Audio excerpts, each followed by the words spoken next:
اللہ کی وحدانیت کی شہادت دینا،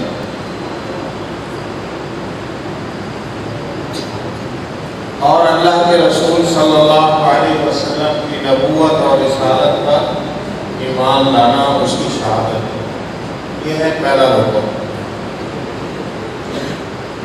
ہم سب کو یہ ارکان جو ہے یاد ہونے چاہیے۔ ٹھیک تھا پہلے، چلو ٹھیک۔ ہم سب کو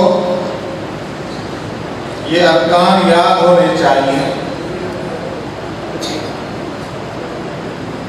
پہلا رکن عقیدہ توحید، توحید و رسالت، اور دوسرا رکن کون بتاتا ہے آپ میں سے؟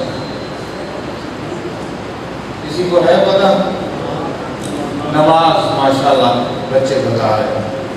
دوسرا رکن نماز قائم کرنا، تیسرا رکن زکوٰۃ ادا کرنا، چوتھا رکن ماہ رمضان کے روزے رکھنا، اور پانچواں رکن بیت اللہ کا حج کرنا۔ ان میں سے تین ارکان ایسے ہیں جو ہر شخص کے لیے جو عاقل اور بالغ ہے، چاہے وہ مرد ہو یا خاتون ہو، اس کے لیے ضروری ہے، اس پر فرض ہے۔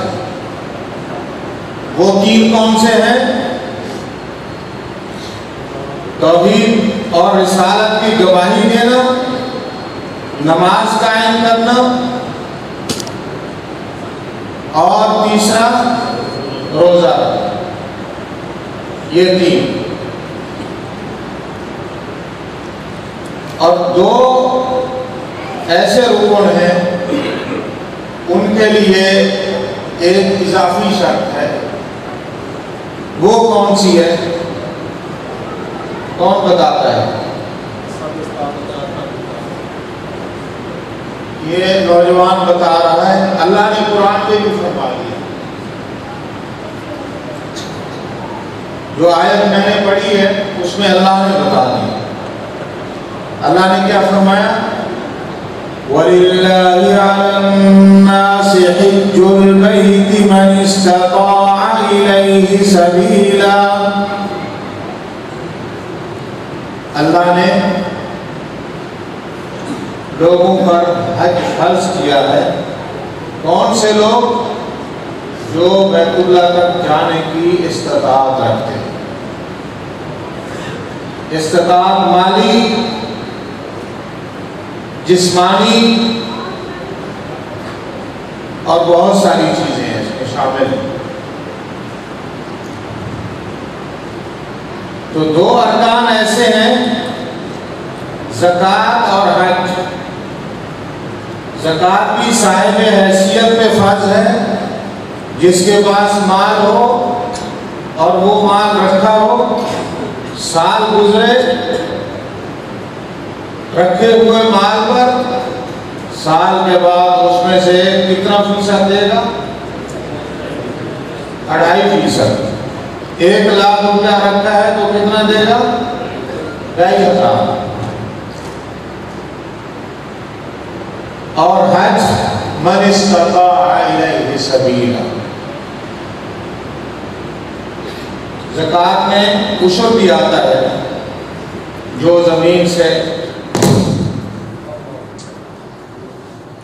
سے جو اگتا ہے، فصل آپ کاشت کرتے ہیں، اس پہ اللہ تعالیٰ نے عشر رکھا ہے۔ تو یہ اسلام کے 5 ارکان ہیں۔ آج ہم بات کریں گے آخری رکن جو حج ہے اس پر، کیونکہ ہفتے کے بعد ذی الحج شروع ہونے والا ہے، اور 2 ہفتے کے بعد اللہ کے گھر کا حج ہونا ہے۔ ہر مسلمان کی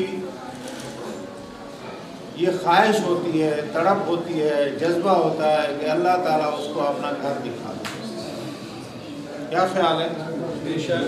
دعا کرتے ہیں اللہ تعالیٰ ہر شخص کی اس خواہش کو پورا کرے۔ اللہ تعالیٰ آپ کو اور ہمیں اپنا گھر دکھائے اور حج و عمرہ کرنے کی توفیق عطا فرمائے۔ یہاں اللہ تعالیٰ نے جہاں فرمایا ان اول بیت وضع للناس، حج کی بات یہاں سے اللہ نے شروع کی کہ سب سے پہلا گھر دنیا میں جو بنا ہے وہ کون ہے؟ ان اول بیت وضع للناس للذی ببکہ مبارکا وہدی للعالمین۔ سب سے پہلا گھر، پہلے گھر سے مراد کیا ہے؟ گھر تو اور بھی ہوں گے نا، جو اللہ کے لیے بنایا گیا، عبادت کے لیے، اللہ کو یاد کرنے کے لیے جو بنایا گیا، بندوں کے رہنے کے لیے نہیں، اللہ کی عبادت کے لیے جو پہلا گھر بنایا گیا وہ کون سا تھا؟ بیت اللہ شریف، مکہ۔ تو ایک تو یہ ہمیں پتہ چل گیا کہ دنیا میں سب سے پہلا زمین کے اوپر جو گھر قائم ہوا ہے اللہ کو یاد کرنے کے لیے، اللہ کی عبادت کے لیے، وہ مکہ ہے۔ نبی علیہ الصلوۃ والسلام سے کسی نے پوچھا، اے اللہ کے رسول، سب سے پہلا گھر دنیا میں کون سا بنایا گیا اللہ کے لیے؟ نبی علیہ الصلوۃ والسلام نے فرمایا مکہ، بیت اللہ شریف۔ اور صحابی نے سوال کیا، اللہ کے رسول دوسرا گھر؟ آپ نے فرمایا مسجد اقصی۔ صحابی نے پوچھا، اللہ کے رسول ان کے درمیان کتنا فاصلہ تھا، کتنا عرصہ؟ نبی صلی اللہ علیہ وسلم نے فرمایا 40 سال۔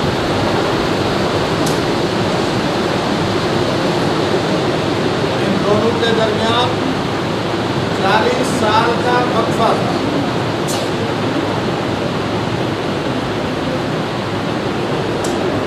اور مسجد حرام کی، مسجد اقصی کی، مسجد نبی کی فضیلت تو آپ جانتے ہیں۔ نبی صلی اللہ علیہ وسلم فرماتے ہیں جو شخص مسجد حرام میں نماز پڑھتا ہے، ایک نماز کا ثواب کتنا ملتا ہے؟ 1,00,000 سے زیادہ نمازوں کا ثواب ملتا ہے۔ جو شخص مسجد حرام میں ایک نماز پڑھتا ہے اس کو 1,00,000 سے زیادہ کا ثواب ملتا ہے۔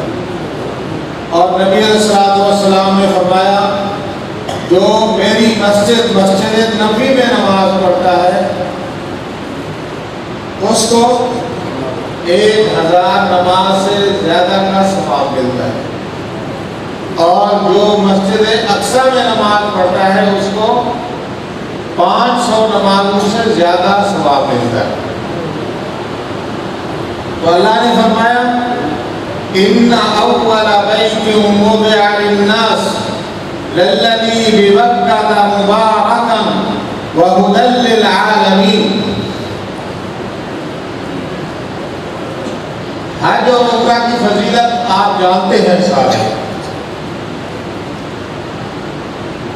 نبی صلی اللہ علیہ وسلم نے فرمایا العمرۃ الی العمرۃ کفارۃ لما بینہما۔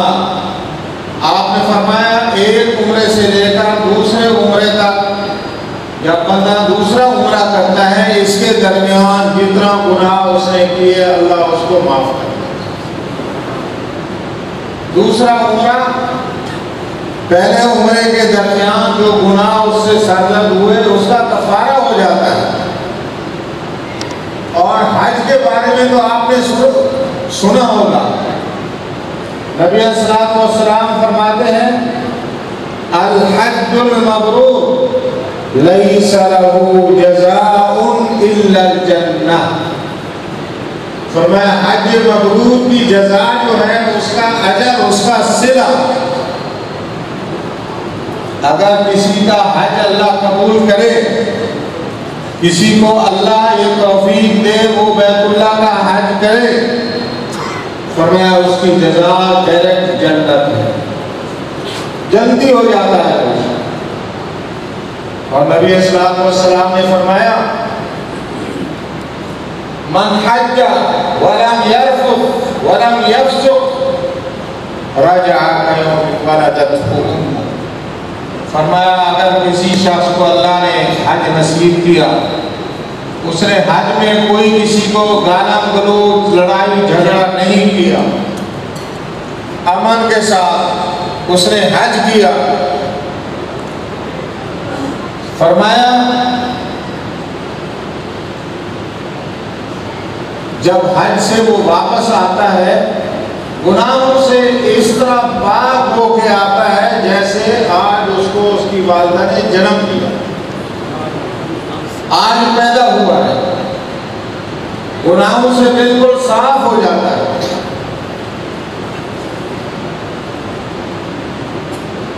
آج کل آپ کو پتا ہے کورونا کی وجہ سے حج تو ہو رہا ہے مقامی سطح پہ سعودیہ کے اندر، لیکن باہر سے کورونا کی وجہ سے فلائٹیں بند ہیں۔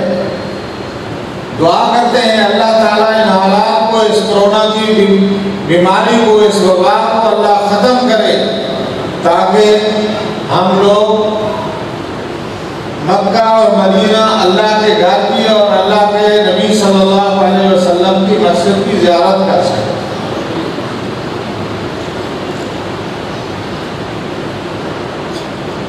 حج کے فضائل تو آپ نے جان لیے، پہلے یہ بھی جانا کہ اسلام کے کتنا ارکان ہیں، پھر اس کے بعد یہ بھی آپ کو پتہ چلا کہ حج اور عمرہ کی فضیلت کیا ہے۔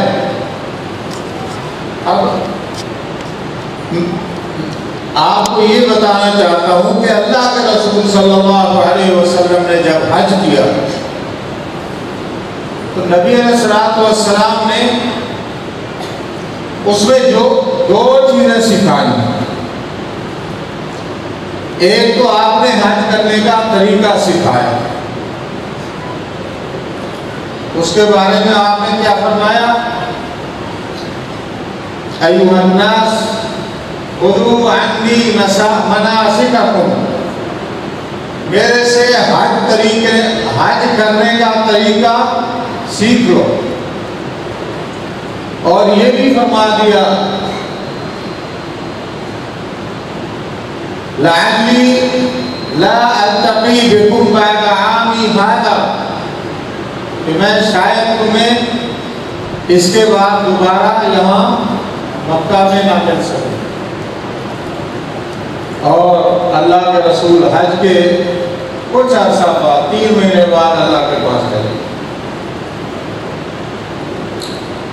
نبی علیہ الصلوۃ والسلام نے حج کا طریقہ سکھا دیا، لیکن حج کے خطبے میں اللہ کے رسول صلی اللہ علیہ وسلم نے امت کو ایک دستور پیش کر دیا، اس کی میں چند باتیں آپ کو بتا دیتا ہوں۔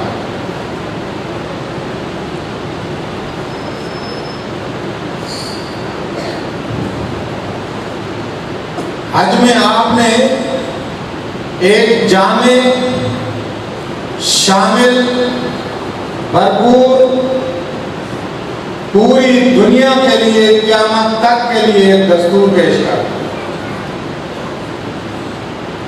آج بھی 1400 سال گزرنے کے بعد صرف مسلمان نہیں بلکہ پوری دنیا نبی علیہ الصلوۃ والسلام کے اس اعلان کی محتاج ہے، اس دستور کی محتاج ہے۔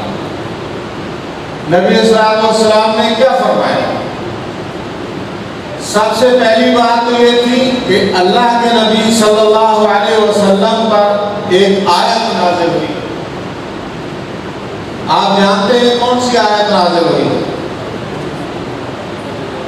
یہ آیت نازل ہوئی الیوم اکملت لکم دینکم، اليوم اکملت لکم دینکم واتممت علیکم نعمتی ورضیت لکم الاسلام دینا۔ اللہ نے اپنے نبی کو بتا دیا، اپنے نبی کی امت کو بتا دیا، اليوم اکملت لکم دینکم، لوگوں قرآن نازل ہو گیا، حدیث میرے نبی نے بیان کر دی، اور دین یہی قرآن اور حدیث ہے، میں نے دین مکمل کر دیا ہے۔ اب اس کے بعد نیا نہ قرآن آئے گا، نہ حدیث آئے گی، نہ دین آئے گا، اور اگر اس کے بعد بھی کوئی دعویٰ کرتا ہے اس کے اوپر وحی آئی یا کوئی نیا دین لاتا ہے تو وہ قادیانی دجال تو ہو سکتا ہے، لیکن مسلمان اس کو دین نہیں سمجھتے۔ وہ جھوٹا کذاب اور دجال تو ہو سکتا ہے، لیکن ہمارا جو دین ہے اللہ کا اور اللہ کے رسول کا، وہ اس سے مکمل ہو گیا تھا اس آیت کے بعد، الیوم اکملت لکم دینکم واتممت علیکم نعمتی ورضیت لکم الاسلام دینا۔ اور آج ہم یہ مسلمانوں کا یہ عقیدہ ہے، مسلمانوں کا عقیدہ ہے کہ دین اللہ تعالیٰ کے نبی پر اللہ نے مکمل نازل کر دیا۔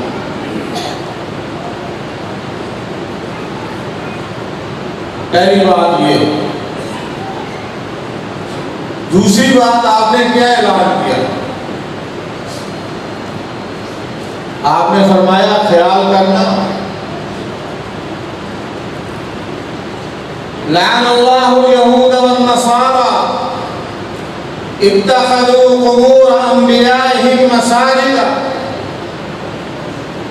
اللہ تعالیٰ یہود و نصارہ پہ لعنت کرے، پھٹکار نازل کرے، کیونکہ انہوں نے اپنے انبیاء کی قبروں کو سجدہ بنایا۔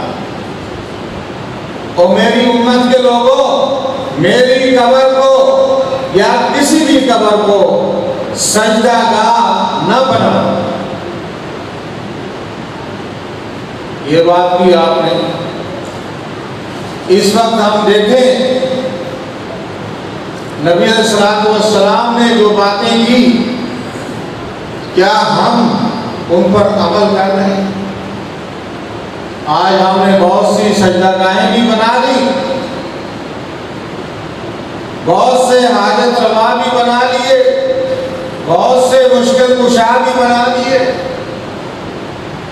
اور بہت سے بگڑی بنانے والے بھی بنا لیے، بہت سے اولاد دینے والے بھی بنا لیے۔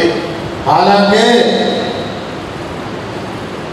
ہمارا یہ عقیدہ ہونا چاہیے تھا کہ صرف ایک اللہ بیٹی بنانے والا ہے، ایک اللہ حاجت روا اور مشکل کشا ہے، ایک اللہ اولاد دینے والا ہے۔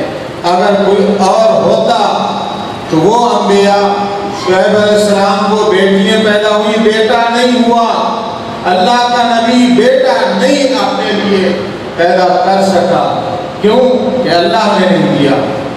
نبی علیہ السلام کی ساری اولاد سوائے حضرت فاطمہ رضی اللہ عنہا کے آپ کی زندگی میں اللہ کو پیاری ہو گئی، لیکن ان کو نہیں کوئی محفوظ کر سکا۔ اللہ کی مرضی جس طرح تھی اسی طرح ہوا، تو اسی لیے اللہ نے فرمایا یہ نفع نقصان کا باب جو ہے، یہ جو دروازہ ہے، اولاد دینے والا، حاجت روائی والا، مشکل کشائی والا، یہ کام صرف میں نے اپنے پاس رکھا ہوا ہے۔ اللہ فرماتے ہیں یَهَبُ لِمَن یَشَاءُ إِنَاثًا یَهَبُ لِمَن یَشَاءُ إِنَاثًا وَيَهَبُ لِمَن یَشَاءُ الذُّكُورَ أَوْ يُزَوِّجُهُمْ ذُكْرَانًا وَإِنَاثًا۔ اللہ تعالیٰ جس کو چاہے بیٹیاں دے، جس کو چاہے بیٹے دے، جس کو چاہے دونوں دے دے، اور جس کو چاہے محروم کر دے، اس سے کوئی پوچھنے والا۔ وَيَجْعَلُ مَن يَشَاءُ عَقِيمًا، جس کو چاہے اولاد نہ دے، اس سے کوئی پوچھنے والا نہیں۔ یہ بات بھی آ گئی، اور اس کے بعد آپ نے یہ بھی فرما دیا، لا فضل لعربی علی عجمی ولا فضل لعجمی علی عربی ان اکرمکم عند اللہ اتقاکم۔ اور کسی عربی کو اجمی پر یا اجمی کو عربی پر، انگریز کو ایشین پر، ایشین کو انگریز پر، کسی کو ایک دوسرے کے اوپر برتری نہیں ہے۔ اللہ کے نزدیک کوئی زیادہ پیارا نہیں ہے۔ اللہ کے نزدیک زیادہ پیارا کون ہے؟ فرمایا ان اکرمکم عند اللہ اتقاکم۔ اللہ کے نزدیک برگزیدہ، اللہ کے نزدیک پیارا، اللہ کے نزدیک پسندیدہ وہ شخص ہے جو زیادہ متقی اور پرہیزگار ہے۔ فرمایا ان اللہ لا ينظر الى صورکم ولا الى اجسامکم، ایک روایت میں ولا الى اموالکم ولكن ينظر الى قلوبکم واعمالکم۔ اللہ تمہاری شکلوں کی طرف نہیں دیکھتا، اللہ تعالیٰ تمہارے جسموں کی طرف نہیں دیکھتا، کس کا جسم زیادہ مضبوط ہے، تکڑا ہے، نوجوان ہے۔ اللہ تعالیٰ تمہارے مال کی طرف نہیں دیکھتا، اللہ تعالیٰ تمہارے دلوں کی طرف دیکھتا ہے، دلوں کی طرف، دل کیسے ہیں، اور اللہ تمہارے عمل اور کرتوت کی طرف دیکھتا ہے۔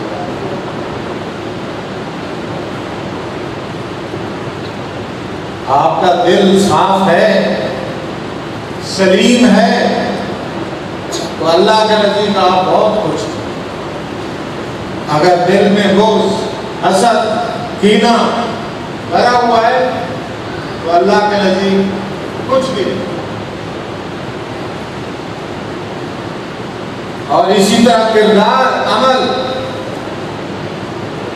تو نبی اسلام کو بتایا گیا کہ فلاں بندہ جو ہے وہ فوت ہو گیا ہے، آپ نے فرمایا وہ تو دھیان نہیں۔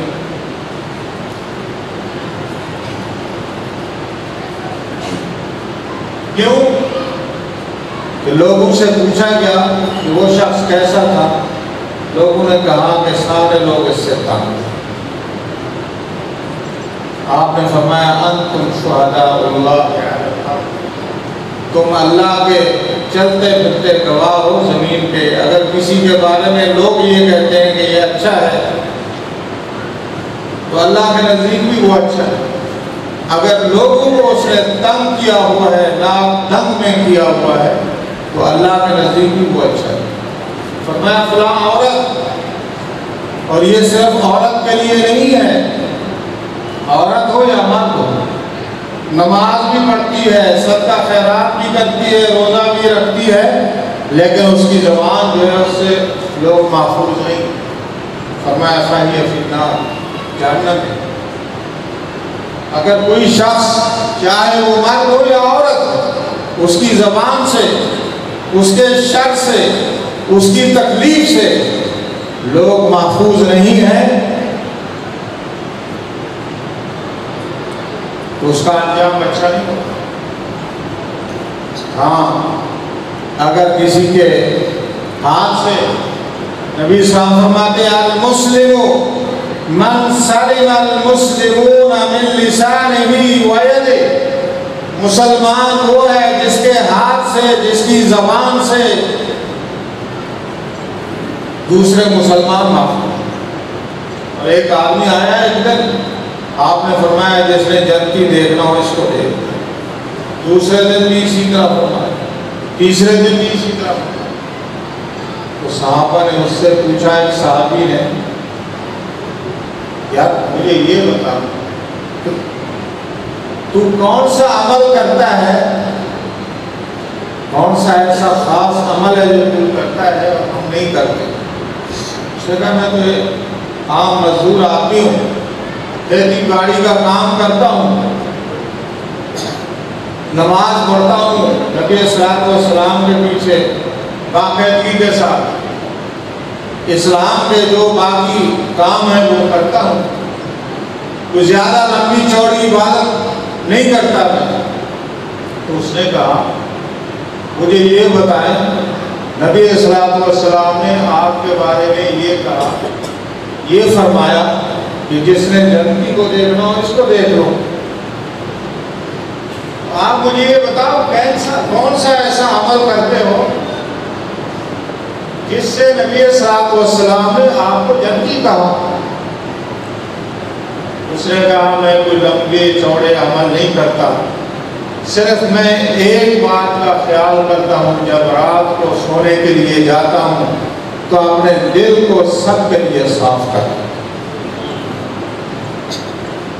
تو اللہ نے کیا فرمایا, نبی اسلام نے, ان اللہ لا ينظر الى صورکم ولا الى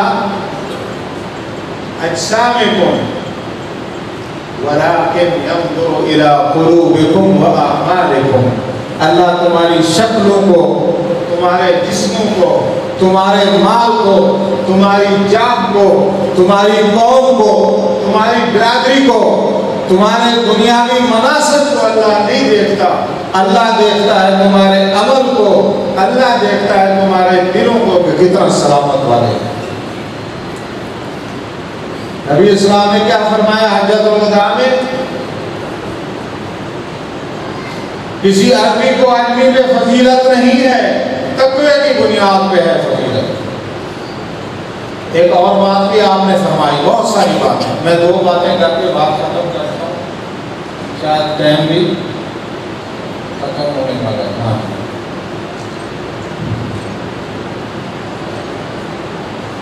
دو چیزیں اور, بہت ساری باتیں آپ نے کی لیکن 2 اہم چیزیں. ایک تو آپ نے یہ فرمایا لوگوں, ان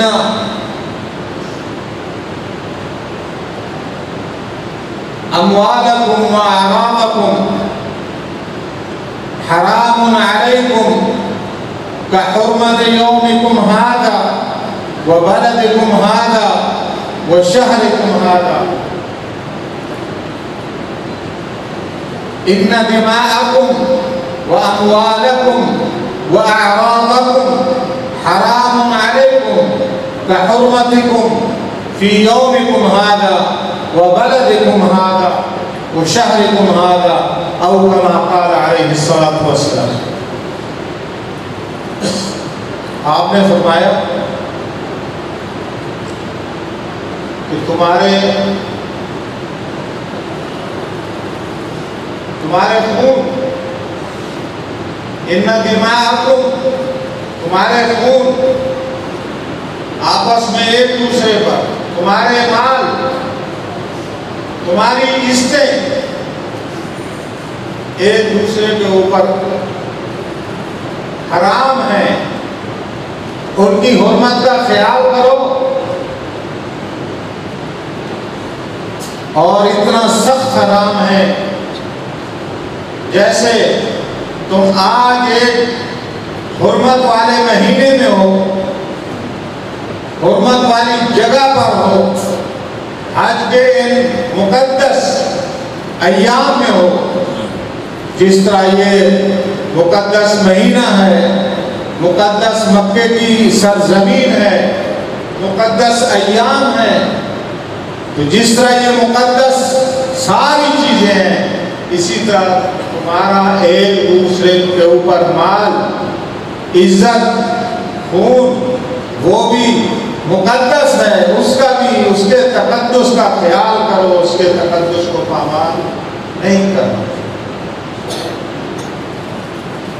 آج ہمارے کیا حالات،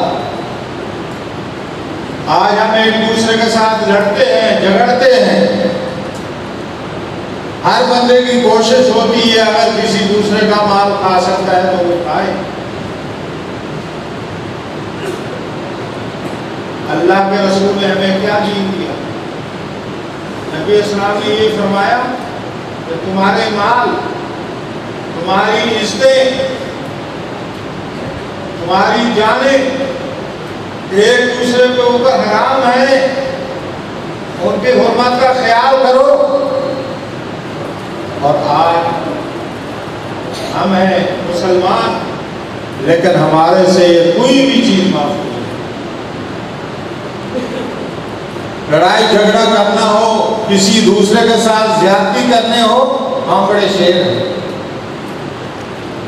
کسی کی زمین، کسی کا مال کھانا ہو تو ہم اس کے لیے بڑے بہادر ہیں، اور کسی کی عزت کو پامال کرنا ہو تو وہ بھی ہمارے بائیں ہاتھ کا کھیل ہے۔ عزت سے مراد کسی کی غیبت کرنا، کسی کو پیٹھ پیچھے برا بھلا کہنا، کسی پر تہمت لگانا۔ اور آج کل تو ایک سوشل میڈیا آ گیا، ایک وہ شیطان ہاتھ میں آ گیا، شیطان ہاتھ میں آ گیا، جس پہ جو الزام لگاؤ کوئی پوچھنے والا نہیں۔ اور خاص کر جو ہمارے نوجوان بچے جو فارغ ہیں اور کوئی کام نہیں ہے،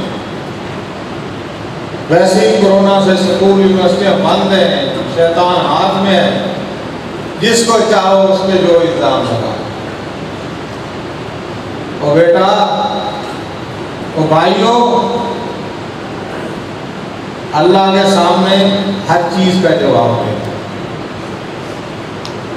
فرمایا ما یلفظ من قول الا لدیہ رقیب عتید۔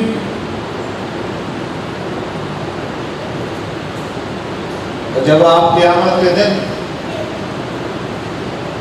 اللہ کے سامنے پیش ہوں گے تو آپ کی ہر چیز لکھی ہوئی ہوگی، جو آپ نے ٹویٹ کیا ہے، جو آپ نے فیس بک پہ پوسٹ چڑھائی ہے، جو آپ نے واٹس ایپ پہ کسی کے خلاف بات کی ہے، اللہ کے ہاں اس کا جواب دے رہا۔ لہذا ان سب کو، یہ جو وسائل ہیں، ان کو مثبت استعمال، ان کو اللہ کے دین کی خدمت کے لیے استعمال، ان کو اپنے ملک اور امت کی ترقی کے لیے استعمال کرو، ان کو بد امنی کے لیے، خلفشار کے لیے استعمال نہ کرو۔ اور آخری باتیں تو بہت ساری ہیں، لیکن آخری بات میں آپ کو بتاتا ہوں۔ نبی علیہ السلام نے فرمایا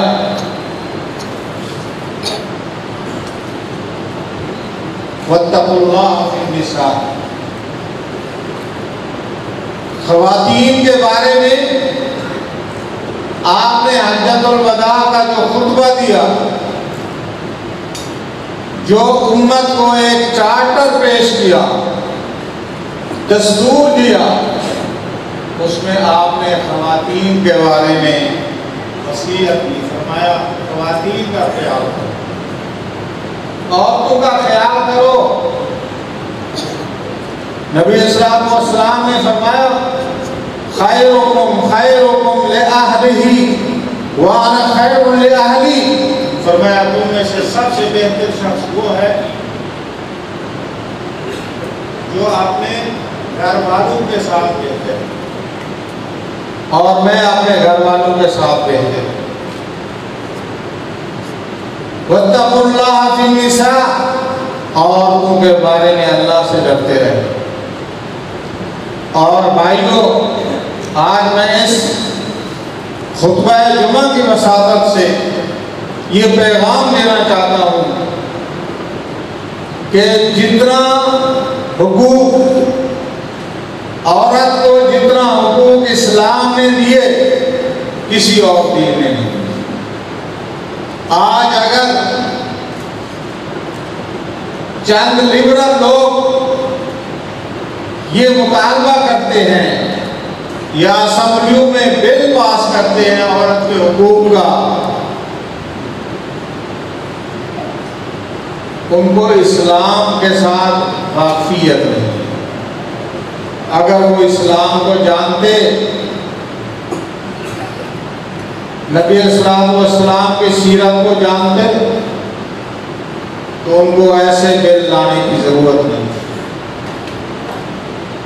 میرا دعویٰ ہے کہ جتنا حقوق اسلام نے عورت کو دیے ہیں، دنیا کے کسی ملک نے، دنیا کے کسی معاشرے نے، دنیا کے کسی دین نے اتنا حقوق عورت کو نہیں دیا.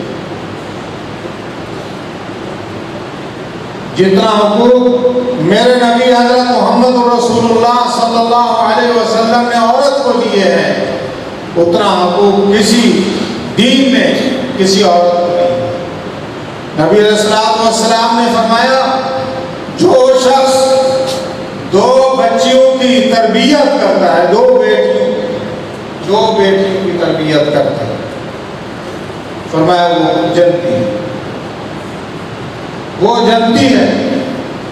صحابہ نے پوچھا، اللہ کے رسول اگر ایک بیٹی ہو اس کی تربیت کرتا ہے، فرمایا جس نے ایک بیٹی کی بھی اچھی تربیت کی وہ بھی جنتی ہے. میرے اسلامی معاشرے میں عورت ایک مقدس رشتہ ہے. اگر ماں ہے تو بہت ہی مقدس ہے، بیٹی ہے تو وہ بھی ایک مقدس رشتہ ہے، بہن ہے تو وہ بھی ایک مقدس رشتہ ہے، بیوی ہے تو اس کے حقوق نبی السلام والسلام آپ نے خطبہ حجۃ الوداع میں اس کی تاکید اور تلقین کر کے جا رہے ہیں کہ اپنی بیویوں کا اور ان کا خیال رکھو. اور فرمایا جنت میں سب سے زیادہ میرے قریب وہ شخص ہوگا جو اپنے گھر والوں کے ساتھ اچھا سلوک کرتا ہے. اس کے بعد آپ کو اور کون سے حقوق چاہیے؟ ہم نے دیکھا ہے مغرب میں عورت کو حقوق کے دعوے دے کر، اس کو آزادی کا نعرہ دے کر جتنا اس کا استحصال اور جتنا اس کی انسلٹ اور تذلیل کی جاتی ہے، اسلام اس کو کبھی برداشت نہیں. ہم نے دیکھے ہیں اولڈ ہاؤس جہاں ماں اور باپ کو وہاں اولڈ ہاؤس میں جمع کیا جاتا ہے.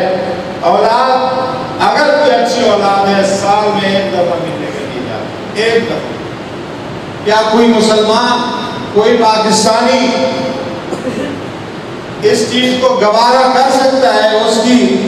اس کا والد یا اس کی والدہ کسی سرکاری ہسپتال میں ہو یا کسی ادارے میں داخل ہو، وہاں جا کر سال میں 1 دفعہ جا کے ان کو پھول پیش کر کے آئے. ہمارا اسلامی معاشرہ تو یہ تلقین کرتا ہے کہ ماں اور باپ کا عزت اور احترام کرنا ہے.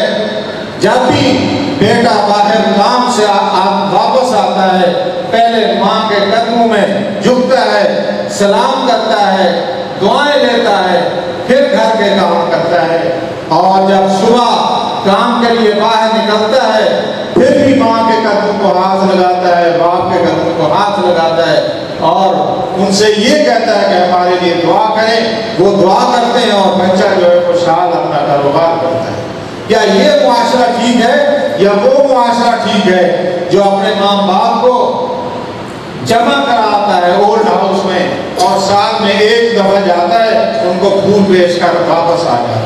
یہ کورونا میں بہت سارے بوڑھے وہاں فوت ہوئے، کسی کو کوئی پتہ نہیں، اولاد کو پتہ نہیں، ماں باپ کو دفنانے والے کس طرح دفنایا گیا، بلڈوزروں سے ان کو دفنایا گیا یا جلا دیا گیا، کسی اولاد کو پتہ نہیں. ہمارا معاشرہ اسلامی معاشرہ، ہمارا معاشرہ مشرقی معاشرہ اس چیز کو قبول نہیں کرتا. تو اس لیے جو چند لوگ بے رحمی کا یہ چاہتے ہیں کہ جس طرح دوسرے کفر کے معاشرے میں خواتین کو آزادی کے نام پر ان کا استحصال کیا گیا، ان کے ساتھ زیادتی کی گئی، ان کی تحقیر کی گئی، ان کی تذلیل کی گئی، اور یہاں بھی وہ اسی طرح کر پائیں گے، ہم ان کو بتا دینا چاہیں ہم محمد عربی حضرت محمد رسول اللہ صلی اللہ علیہ وسلم کے پیروکار ہیں۔ نبی علیہ السلام نے خطبہ حجۃ الوداع میں خواتین کے حقوق کا اعلان کیا تھا، ان کے حقوق کے تحفظ کا اعلان کیا تھا۔ آج ہم اپنے نبی کے تابعدار ہیں، ہم اپنی ماں کا احترام کرنا بھی جانتے ہیں، اپنی بیٹی کا احترام کرنا بھی جانتے ہیں، اپنی بہن کا احترام کرنا بھی جانتے ہیں، اپنی گھر والیوں کا احترام کرنا بھی جانتے ہیں۔ ہمیں یہ چیزیں نہ سکھاؤ، ہمارے دین نے ہمیں سکھا دی ہیں۔ تو ہم ان بلوں کو اور ہم اس قسم کے مطالبات کو مسترد کرتے ہیں، اور انشاءاللہ یہ سازشیں پاکستان میں کبھی کامیاب نہیں ہوگی۔ یہ ملک اسلام کے نام پر بنا تھا، اور انشاءاللہ اسلام ہی اس میں نافذ ہوگا، اور اسلامی تعلیمات پر عمل کریں گے۔ اسلام کے خلاف کوئی مطالبہ، کوئی قانون، کوئی اس طرح کا بل آئے گا، ہم اس کو جوتے کی نوک پہ رکھ کے اس کو مسترد کرتے ہیں، اس کو ریجیکٹ کرتے ہیں۔ تو میرے بھائیوں، یہ تھا وہ خطبہ حجۃ الوداع، وہ چارٹر، وہ دستور حیات جو ہمارے نبی حضرت محمد رسول اللہ صلی اللہ علیہ وسلم نے حجۃ الوداع میں اپنی امت کو، بلکہ پوری دنیا کو قیامت تک کے لیے ایک دستور دیا، ایک لاہ عمل دیا۔